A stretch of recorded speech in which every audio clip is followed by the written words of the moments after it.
I know that it's of course useful because of your background going through there, but what would you say, Carrie, for any firm that's watching this going, well, I don't have 15 years as an attorney. Do I have to have an attorney step in here? Or could my firm still be successful by adding this component in to quarterback that for our clients? How would you say for anyone who's watching that goes, there's two or three of us in the office and we have clients in 15 different states, right? There's 1,000 clients. What do we do in this? Mhm. How would you say to address that?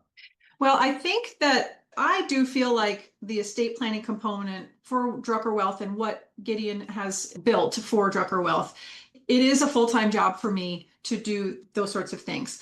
The other firms maybe don't need to hire somebody like me as an attorney to come in and do that, but there does need to be processes. Everything is a process. And Encore allows, there's a dashboard that's going to show me where everybody is. There's so many ways of tracking client progress through whatever steps you have, whether that's your CRM workflows or that's within your actual planning software, whatever it is. There's lots of different ways to do it. But EncorEstate has the dashboard where I can easily see where everybody is. So tracking and processes was one of the biggest things that I started with when I came on board last March. It wasn't jumping in and leading clients into creating their estate plans.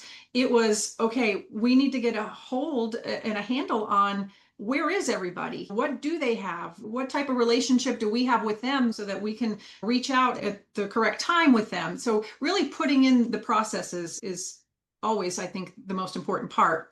As far as having to have an attorney, you really don't because of the educational information. And I suppose it would just be to the point where an advisor would need to feel comfortable saying, I really can't answer that. And I know that is not a problem, but a lot of times advisors don't like to say that to their clients.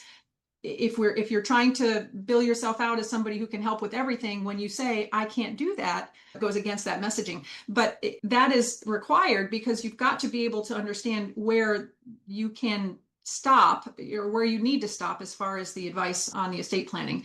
And so if having those educational materials to fall back on, and if you've reached the extent of providing that information, the client is continuing to have questions, well, then we know it's not something that's going to be easily handled.